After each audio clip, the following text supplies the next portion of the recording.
നിങ്ങൾക്ക് ഈ കഥ ഇഷ്ടപ്പെടുകയാണെങ്കിൽ ചാനൽ സബ്സ്ക്രൈബ് ചെയ്ത് കാണണേ. ലൈക്ക് ചെയ്യാനും മറക്കണ്ട. ഞാൻ നിന്റെ ഭർത്താവല്ല. നിനക്ക് അങ്ങനെ വല്ല മോഹം മനസ്സിലുണ്ടെങ്കിൽ അത് മാറ്റുന്നതാ നല്ലത്, ദേവൻ പറഞ്ഞു. എനിക്ക് അങ്ങനെ ഒരു മോഹം ഉണ്ടായിരുന്നില്ല. എന്നിട്ടും എനിക്ക് ഒട്ടും ഇഷ്ടമില്ലാതെ എൻ്റെ സമ്മതമില്ലാതെയാ നിങ്ങൾ എൻ്റെ കഴുത്തിൽ താലി കെട്ടിയത്. ഒരു പെണ്ണിനോട് ദേഷ്യമോ വാശിയോ തോന്നിയ അവളുടെ ജീവിതം വെച്ചല്ല പ്രതികാരം ചെയ്യേണ്ടത്. നിങ്ങൾക്ക് അതിന് വേറെ എന്തൊക്കെ വഴികളുണ്ടായിരുന്നു? എനിക്ക് സാലറി തരാതിരിക്കായിരുന്നില്ലേ? അല്ലെങ്കിൽ ഓഫീസിൽ നിന്ന് പറഞ്ഞു വിടായിരുന്നില്ലേ? എന്നിട്ട് നിങ്ങളുടെ പ്രതികാരം തീർന്നില്ലെങ്കിൽ വഴിയിലൂടെ നടന്നു പോകുമ്പോൾ കാർ ഇടിച്ച് കൊല്ലായിരുന്നില്ലേ? നിങ്ങളുടെ ഭാര്യയായി ഇരിക്കുന്നതിലും ഭേദം അതായിരുന്നു, ഗൗരി പറഞ്ഞു. നിർത്ത്. നീ എൻ്റെ ഭാര്യയല്ലെന്ന് പറഞ്ഞില്ലേ? ആ ഒരു വിചാരം നിന്റെ മനസ്സിൽ നിന്ന് മാറ്റിക്കോ. എനിക്ക് ഒരു തെറ്റു പറ്റി. നിന്നെ ഭാര്യയായി കാണാൻ എനിക്ക് കഴിയില്ല. കഴുത്തിൽ കിടക്കുന്ന ഈ താലി നീ അഴിച്ചു കളയണം. മറ്റൊരാളെ കണ്ടെത്തി നിന്റെ വിവാഹം ഞാൻ നടത്തിത്തരാം, ദേവൻ പറഞ്ഞു. നിർത്ത്. എന്നെക്കുറിച്ച് നിങ്ങൾ എന്താ വിചാരിച്ചിരിക്കുന്നത്?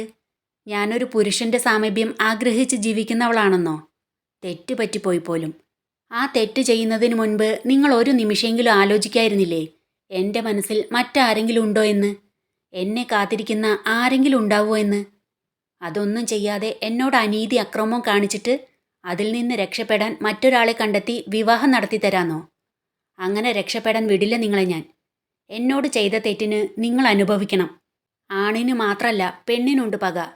എൻ്റെ ജീവിതം തകർത്ത നിങ്ങളെ സ്വസ്ഥായി ജീവിക്കാൻ ഞാൻ അനുവദിക്കില്ല, ഗൗരി പറഞ്ഞു. ഗൗരിയുടെ കയ്യിൽ പിടിച്ച് അവൻ്റെ അടുത്തേക്ക് നീക്കി നിർത്തി അവൻ പറഞ്ഞു. എൻ്റെ ആശ്രയത്തിലാ നീ കഴിയുന്നത്. ആ നീ എന്നെ എന്തു ചെയ്യും? നിന്റെ നില മറന്ന് നീ സംസാരിക്കണ്ട. അവൾ കൈയുടെ പിടിവിടിയിച്ച് അവൻ്റെ കോളറിൽ പിടിച്ച് ഒന്നുകൂടി അവനെ അടുത്തേക്ക് നീക്കി നിർത്തി പറഞ്ഞു. നിങ്ങളുടെ സ്വസ്ഥത കളയാൻ എനിക്ക് എന്തൊക്കെ ചെയ്യാൻ കഴിയുമെന്ന് ഞാൻ കാണിച്ചു തരാം. മറ്റുള്ളവരെല്ലാവരും നിങ്ങളുടെ കാൽച്ചൂട്ടിലാണെന്ന ഈ ഭാവം മാറ്റിത്തരാം ഞാൻ. പിന്നെ ഞാൻ നിങ്ങളുടെ ആശ്രയത്തിലല്ല, അവകാശത്തോടു കൂടിയാ ഇവിടെ കഴിയുന്നത്. എൻ്റെ കഴുത്തിൽ താലി കെട്ടിയത് നിങ്ങളാണെങ്കിൽ നിങ്ങളാണ് എൻ്റെ ഭർത്താവ്, ഞാൻ നിങ്ങളുടെ ഭാര്യയും എന്നു പറഞ്ഞ് കോളറിൽ നിന്ന് പിടിവിട്ട് ഗൗരി കട്ടിലിൻ്റെ ഒരു മൂലയിൽ വച്ചിരുന്ന ചൂല് അവൻ്റെ മുഖത്ത് തട്ടുന്ന രീതിയിൽ വലിച്ചെടുത്തു. കൈകൊണ്ട് മുഖം തുടച്ച് അവൻ ചോദിച്ചു. ചി, എന്തടി നീ ചെയ്തത്? പൊടി തട്ടുന്നത് കാണുന്നില്ലേ? മാറി നിന്നൂടെ? ദേഷ്യത്തോടെ അവൾ പറഞ്ഞു. എന്നിട്ട് അവനെ മൈൻഡ് ചെയ്യാതെ ചൂലുകൊണ്ട് അവിടെയെല്ലാം പൊടി തട്ടിക്കൊണ്ട് നിന്നു. അവൻ ദേഷ്യത്തോടെ അവളെ നോക്കി പല്ല് കടിച്ച് അവിടുന്ന് അവൻ്റെ റൂമിലേക്ക് പോയി. ഡോർ തുറന്ന് അകത്ത് കയറി അവൻ ഡോർ വലിച്ചടച്ചു. ആ ശബ്ദം കേട്ട് ഗൗരി ഒന്ന് ഞെട്ടി. കിച്ചണിലേക്ക് വന്ന രവി ഡോർ അടയ്ക്കുന്ന ശബ്ദം കേട്ട് രാമേട്ടനോട് ചോദിച്ചു. സാറ് ദേഷ്യത്തിലാണല്ലോ. ഗൗരിയോട് വഴക്കുണ്ടാക്കിയിട്ടാണോ പോയത്? ഗൗരിമോള് മുകളിൽ വൃത്തിയാക്കാൻ പോയിരുന്നു. അവിടെ വെച്ച് വഴക്കുകൂടി കാണും, രാമേട്ടൻ പറഞ്ഞു. രണ്ടാളും ഒരുപോലെ തുടങ്ങിയ എന്താ ചെയ്യുക എന്ന് പറഞ്ഞ് രവി മുകളിലേക്കുള്ള സ്റ്റെയർ കേസ് കയറിപ്പോയി. ജനലിലിട്ടിരിക്കുന്ന കർട്ടൻ അഴിച്ചെടുത്ത് ഗൗരി റൂമിന് പുറത്തേക്ക് കൊണ്ടുവന്ന് അവിടെ ഇടുന്ന സമയത്താണ് രവി അവിടെ എത്തിയത്. എന്തിനാ സാറ് ദേഷ്യപ്പെട്ടത്? സാറിനോട് പിന്നെയും വഴക്കുണ്ടാക്കിയോ? രവി ചോദിച്ചു. ഞാൻ ആരോടും വഴക്കുണ്ടാക്കിയില്ല, എന്നോട് വഴക്കുണ്ടാക്കാൻ വന്നതാ എന്ന് പറഞ്ഞ് കർട്ടനുകളെല്ലാം റൂമിന് പുറത്തേക്കിട്ട് അവൾ അകത്തേക്ക് പോയി ചൂലെടുത്ത് അടിക്കാൻ തുടങ്ങി. അത് കണ്ടപ്പോൾ രവി താഴേക്ക് തന്നെ ഇറങ്ങിപ്പോന്നു. ഗൗരി ആ റൂം അടിച്ചുവാരി ബെഡ് ശരിക്ക് വിരിച്ചിട്ട് പുറത്തേക്കിറങ്ങി റൂമിൻ്റെ ഡോർ അടച്ച് തൊട്ടപ്പുറത്തുള്ള ദേവൻ്റെ റൂമിൻ്റെ ഡോർ പതിയെ തുറന്ന് അകത്തേക്ക് എത്തി നോക്കി. അതിനകത്ത് ദേവനെ കാണാത്തതുകൊണ്ട് ധൈര്യത്തോടെ അകത്തേക്ക് കയറി നിന്ന് അവൾ മനസ്സിൽ വിചാരിച്ചു. ഇതിനകത്ത് കാണുന്നില്ലല്ലോ, ബാത്റൂമിലായിരിക്കും. ആദ്യം ഈ റൂം ക്ലീൻ ചെയ്താൽ മതിയായിരുന്നു. ഇപ്പം തന്നെ കയറി വരുമെന്ന് വിചാരിച്ചില്ല. ഉച്ചയ്ക്ക് വരാത്തതുകൊണ്ടായിരിക്കും നേരത്തെ വന്നത്. ഈ റൂം ഇപ്പം ചെയ്യാതിരുന്നാലോ? അയാൾ ഇറങ്ങി വരുന്നതിന് മുൻപ് കർട്ടനുകൾ മാത്രം അഴിച്ചു മാറ്റി വേഗം പോകാം എന്ന് വിചാരിച്ച് ഗൗരി ഒരു സ്റ്റൂൾ എടുത്തിട്ട് അതിനു മുകളിൽ കയറി നിന്ന് ആ റൂമിലെ ജനലുകളിൽ ഇട്ടിരുന്ന കർട്ടനുകൾ അഴിക്കാൻ തുടങ്ങി. എന്തൊരു പൊടിയാ ഇത്, എന്ന് മാറ്റിയതാണാവോ എന്ന് പിറുപിറുത്ത് ആ കർട്ടനുകൾ അഴിച്ച് താഴേക്ക് വലിച്ചെറിയുന്ന നേരത്താണ് ദേവൻ ബാത്റൂമിൽ നിന്ന് ഡോർ തുറന്ന് പുറത്തേക്ക് വന്നത്. കർട്ടനുകൾ ചെന്ന് വീണത് അവൻ്റെ ദേഹത്തായിരുന്നു. തോർത്തു മാത്രം എടുത്ത് നിൽക്കുന്ന ദേവനെ കണ്ട് അയ്യേ എന്ന് പറഞ്ഞ് ഗൗരി കൈകൾ കൊണ്ട് കണ്ണുകൾ പൊത്തി മുഖം തിരിച്ചു നിന്നു. കർട്ടനിലെ പൊടി കൊണ്ട് ദേവൻ നിന്ന് തുമ്മാൻ തുടങ്ങി. അവൾ ദേവനെ നോക്കാതെ പതിയെ ജനൽ കമ്പികളിൽ പിടിച്ച് സ്റ്റൂളിൽ നിന്ന് താഴെ ഇറങ്ങി. അവൻ തുമ്മുന്നതിനിടയിൽ ഗൗരി നോക്കുന്നുണ്ടോ എന്ന് നോക്കിക്കൊണ്ട് അലമാരയുടെ അടുത്ത് ചെന്ന് അത് തുറന്ന് ഒരു മുണ്ടെടുത്തുടുത്ത് തോർത്തഴിച്ച് പുതച്ചു. അവൾ ഇടയ്ക്കൊന്ന് ഒളിക്കണ്ണിട്ട് നോക്കിയപ്പോൾ അവൻ മുണ്ടുടുത്ത് തോർത്ത് പുതച്ചിരിക്കുന്നത് കണ്ടു. അപ്പോഴും ദേവൻ തുമ്മിക്കൊണ്ട് നിൽക്കുകയായിരുന്നു. തോർത്തിൻ്റെ ഒരു തുമ്പെടുത്ത് അതിലേക്ക് മൂക്ക് ചീറ്റുകയും ചെയ്യുന്നുണ്ടായിരുന്നു. വഴക്ക് കേൾക്കും എന്നുറപ്പുണ്ടായിരുന്നെങ്കിലും ആ സിറ്റുവേഷൻ ചേഞ്ച് ചെയ്യാൻ ശ്രമിച്ച് അവൾ പറഞ്ഞു, എൻ്റെ മഹാദേവ, എന്താ ഇത്? കൊച്ചു കുട്ടികളെക്കാൾ പരാ. തലയിൽ നിന്ന് ഒട്ടും വെള്ളം പോയിട്ടില്ല, പിന്നെ എങ്ങനെ തുമ്മാതിരിക്കും? എന്നിട്ടവൾ അലമാര തുറന്ന് അതിൽ നിന്നൊരു തോർത്തെടുത്ത് അവൻ്റെ തലയ്ക്ക് മുകളിലിട്ട് മുടിയിലെ വെള്ളം തുടച്ചെടുക്കാൻ ശ്രമിച്ചു. തുമ്മൽ ഒരുവിധം പിടിച്ചു നിർത്തി അവൻ്റെ തലയിൽ നിന്ന് അവളുടെ കൈ തട്ടി മാറ്റിക്കൊണ്ട് ദേവൻ പറഞ്ഞു, കുളിച്ചിറങ്ങിയതല്ലടി ഞാൻ. പൊടിയുള്ള തുണി ദേഹത്തിട്ടിട്ട് വീണ്ടും ദേഹത്ത് പൊടിയാക്കിയില്ലേ?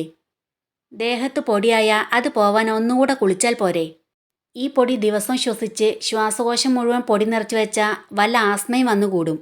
പിന്നെ ശ്വാസം കിട്ടാതെ ഇവിടെ കിടന്ന് വലിക്കേണ്ടി വരും, ഗൗരി പറഞ്ഞു.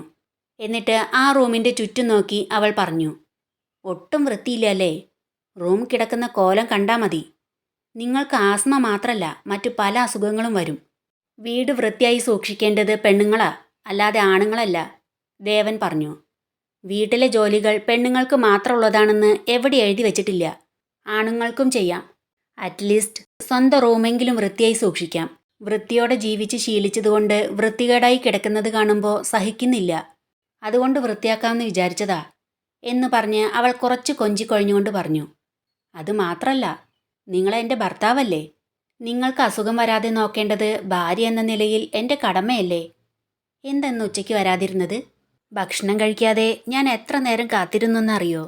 എടി, നീ വല്ലാതെ കൊഞ്ചിക്കൊഴയണ്ട. നിന്നെ ഞാൻ എൻ്റെ ഭാര്യയായി കാണുന്നില്ല. ഞാൻ എന്തുകൊണ്ട് വന്നില്ല, കഴിച്ചില്ല എന്നൊന്നും നീ അന്വേഷിക്കണ്ട, ദേവൻ പറഞ്ഞു. നിങ്ങൾ അങ്ങനെ പറഞ്ഞാലും ഞാൻ നിങ്ങളുടെ ഭാര്യ അല്ലാതാകുന്നില്ലല്ലോ. എന്നോട് തോന്നിയ ദേഷ്യം പോലെ മറ്റാരോടെങ്കിലും ദേഷ്യം തോന്നി അവളെയും കെട്ടി ഇവിടെ കൊണ്ടുവന്ന പിന്നെ ഞാനും അവളും തമ്മിൽ അടിയാകില്ലേ? അതുണ്ടാകാതിരിക്കാൻ നിങ്ങൾ എവിടെ പോകുന്നു, എന്തു ചെയ്യുന്നു എന്നെല്ലാം അന്വേഷിച്ചല്ലേ പറ്റൂ. ഞാനൊരു ഭാര്യയായി പോയില്ലേ? വൈകുന്നേരം ചായ കുടിച്ചില്ലല്ലോ. ചായ എടുത്തിട്ട് വരട്ടെ? അല്ലെങ്കിൽ ഒരു ഗ്ലാസ് തണുത്ത ജ്യൂസ് കൊണ്ടുവരാം. ചൂടായിരിക്കുമ്പോൾ തണുത്തത് കുടിച്ചാൽ ചൂടിനൊരാശ്വാസം കിട്ടും, ഗൗരി പറഞ്ഞു. ദേവൻ ദേഷ്യം കടിച്ചമർത്തി അവളോട് പറഞ്ഞു, പുറത്തു പോ. അപ്പോൾ ജ്യൂസ് വേണ്ട? വേണ്ടെങ്കിൽ വേണ്ട. നിങ്ങൾ കുറച്ചു നേരം പുറത്തു പോയി ഗാർഡനിൽ എന്തൊക്കെ ചെടികളുണ്ട്, ഏതൊക്കെ നിറത്തിലുള്ള പൂക്കളുണ്ട് എന്നൊക്കെ നോക്കി നിൽക്ക്. മനസ്സൊന്ന് റിലാക്സ് ആവട്ടെ. അപ്പോഴേക്കും ഞാനിവിടെ എല്ലാം ക്ലീൻ ചെയ്യാം, ഗൗരി പറഞ്ഞു. ഞാൻ ഒന്നുകൂടെ കുളിച്ച് ഡ്രസ്സ് മാറട്ടെ. നീ പുറത്തു പോയി നിൽക്ക്, ദേവൻ പറഞ്ഞു. നിങ്ങൾ കുളിച്ചു വന്ന് ഡ്രസ്സ് മാറിക്കോ, ഞാൻ നോക്കില്ല. കണ്ണടച്ച് നിൽക്കാം, ഗൗരി പറഞ്ഞു. നിനക്ക് പറഞ്ഞാൽ മനസ്സിലാവില്ലേ? പുറത്തു പോയി നിൽക്ക് എന്ന് പറഞ്ഞ് അവളുടെ കയ്യിൽ പിടിച്ച് വലിച്ചു കൊണ്ടുവന്ന് റൂമിന് പുറത്ത് നിർത്തി ദേവൻ ഡോർ അടച്ചു. കുറച്ച് സമയത്തിന് ശേഷം ദേവൻ ഡോർ തുറക്കുമ്പോൾ ഗൗരി റൂമിന് പുറത്ത് കാത്തു നിൽക്കുന്നുണ്ടായിരുന്നു. ദേവൻ ഡ്രസ്സ് മാറി റൂമിന് പുറത്തേക്ക് പോകുന്നത് കണ്ട് ഗൗരി ചോദിച്ചു, എവിടെ പോവുക? ഞാൻ എവിടെ പോകുന്നു, എന്തിനു പോകുന്നു എന്നൊന്നും നീ അന്വേഷിക്കണ്ട, ദേവൻ പറഞ്ഞു. അന്വേഷിക്കണ്ടെന്ന് പറഞ്ഞാൽ എങ്ങനെയാ?